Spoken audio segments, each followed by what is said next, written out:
Is artificial intelligence making humanity dumb and lazy? History is often defined by what we outsource. When mankind invented the wheel, we outsourced our legs. When we invented the printing press, we outsourced our memory. But today, we are embarking on the most radical outsourcing project in the history of our species. We're not just outsourcing labor, we are outsourcing thought. In 2026, AI is no longer a future technology. It's the air we breathe. It's writing our emails, solving our coding bugs, suggesting our dinner. It even simulates our creativity. But as the friction of life seems to be disappearing, a haunting question remains. Is AI making us more efficient, or is it simply making us dumb and lazy? When a pastor prepares a sermon, does he still pray and let God lead him? Or does he simply type into ChatGPT asking about a specific subject? Is this man then still preaching the gospel of Jesus Christ? Or is he channeling some AI demon? Today we look at the atrophy thesis, the idea that our brains are physically and mentally shrinking under the weight of automation. And then we'll look at the counter-argument, that we are not becoming lazy, we're becoming superhuman. First off, the case for atrophy. The argument that AI is making us lazy isn't just a grumpy elder perspective, it's backed by emerging neuroscience. To understand this, we have to look and talk about cognitive offloading, the death of problem solving. For thousands of years, the human brain evolved through productive struggling. If you wanted to know something, you had to find it, learn it, and experience it. So if you wanted to build something, you had to first fail at building it and learn from it. But now AI has removed the struggle from the production. Recent studies in 2025 and even 2026 show a disturbing trend among AI native students. When a student asks a chatbot to solve a math problem or summarize a book, they aren't just saving time, they're skipping the neural firing required to build critical thinking. We're seeing a metacognitive laziness, a tendency to passively accept the first answer a random machine gives us without auditing it for the truth. This leads to a physical decline. It's not just our minds. AI-driven convenience is the ultimate architect of a sedentary life. We no longer need to walk to the store. An algorithm predicts what we want and a drone or delivery bot or a Checkers 6060 brings it. We don't even need to stand up to turn off the lights. We can whisper to a smart home hub. We're building a world where the physical world requires zero effort. In the past, laziness was a survival mechanism, a way to conserve calories. Now it's a default state. Then there's the AI slop phenomenon.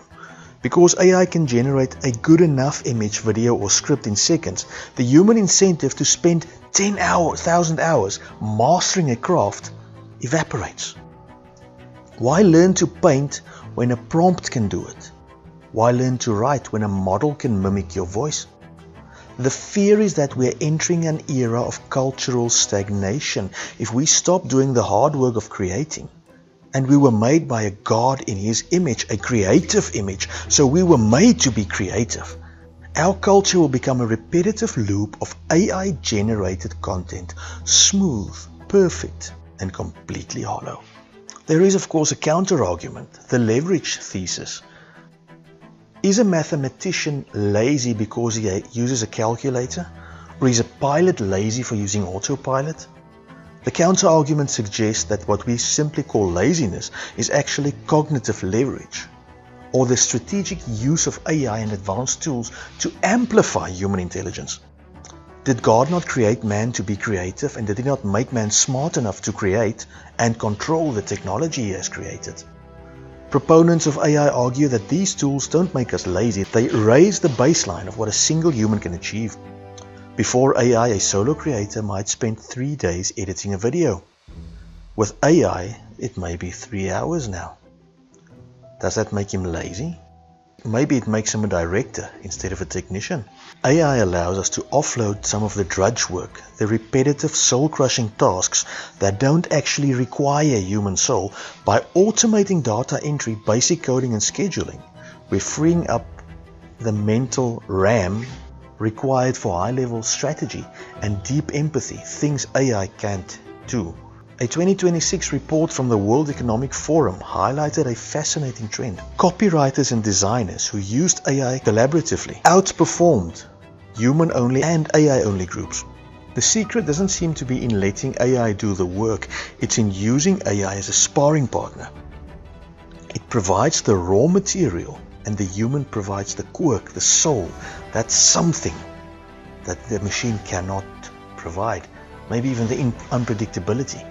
In this view, AI is a bicycle for the mind. It doesn't replace the need for the rider to pedal, it makes pedaling easier. We also have to consider the accessibility factor. Is a person with a learning disability lazy for using AI to help them communicate?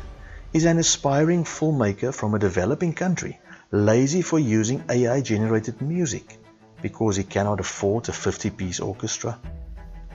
AI breaks down barriers for complex human endeavors. Maybe it doesn't make us lazy, maybe it makes the most powerful tools in the world available to the lazy person who previously didn't have the resources to compete. So which is it? Are we becoming the bloated, screen-addicted humans from the WALL-E movie? Or are we becoming Iron Man, augmented by our machines? The truth is, AI can be a magnifier. If you are someone lacking curiosity, AI can give you 1,000 more reasons to lack curiosity. It will write your essay, it will take your test, it will allow your brain to atrophy. But if you are someone with a vision, AI can be the greatest leverage in your history. It's a tool that can turn a single person into a studio, a researcher into a polymath, or an idea into reality. The danger of AI isn't the machine, the danger is your desire for the path of least resistance. We can choose to use AI to save time and do the harder things easier. AI is making easy stuff effortless. It's up to us to make sure we don't forget how to do the hard stuff. That, however, is not what humanity is like. Man will choose the easiest way 9 times out of 10, and it will lead to a lazy and dumb generation. The dangers of this? 1 Peter 5 verses 8 and 9. Be alert and of sober mind. Your enemy the devil prowls around like a roaring lion looking for someone to devour. Resist him, standing firm in the faith, because you know that the family of believers throughout the world is undergoing the same kind of sufferings. How can an untrained and dull mind be alert and sober? Hundreds of hours of mindless Netflix, and hopefully not chill, and having AI do everything from vacuuming the floor to researching your work or school project leaves the world with a practically helpless, mindless generation. Do you think this is by chance or by design? Let's get one thing clear, Satan is very real, and his major achievement has been to convince humanity that he's not. A second achievement he has very, very, very successfully done is enslaving the world by tying us down to a cell phone and now dulling our feelings and senses through the extraordinarily popular use of AI technology. The mind is a terrible thing to waste, and by asking Google if the brain can atrophy through lack of stimulation or exercise, I got the following reply. Yes, the brain can undergo atrophy, shrinkage or loss of neural connection through a lack of exercise following a use it or lose it principle. A sedentary lifestyle and lack of cognitive stimulation are linked to reduced brain volume, particularly in the hippocampus, crucial for memory. There are certain preventative strategies that can be taken, like aerobic exercise, regular movement, walking or cycling, help maintain brain tissue density, mental stimulation, engaging in new learning, challenging tasks, and hobbies help strengthen neural connections, and frequent movement by breaking up long periods of sitting throughout the day can be critical for protecting the brain. And there I end the quote. And a dull mind created by senseless use of AI that causes mental atrophy cannot resist the devil. I remind you when the devil was trying to get Christ to follow him. He took him to places, showed him things like the temple and so forth, and quoted scripture to the Son of God to try and mislead him. Now you think how a dull and AI-driven mind will possibly be able to resist these temptations. Is AI inherently evil? Don't think it is, but it can very easily and quite severely influence and help make a brand new 2020's way to mislead man. It is relatively easy not to be misled by the enemy in this way through the over-reliance on artificial intelligence. You simply need to reach out, put off Netflix, put down your phone, get up, walk to wherever you keep your Bible, and I say this specifically, go to a physical Bible, put down the device, dust off your Bible, and spend some time in the presence of God without your phone, without any electronic or AI, any influences. The sheep know the voice of the shepherd, and when you spend enough time in his presence, you'll know when he says it's time to not put too much reliance on something, or not spend too much time doing something. For example, watching television can be bad for one person's spiritual life and not have any effect on another one. There's no golden rule for everyone to follow.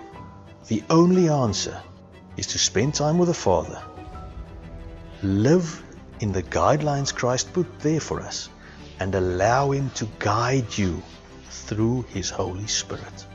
Then you will not fall for the temptations of the enemy. And if somehow you do, you can go back to Christ and recover.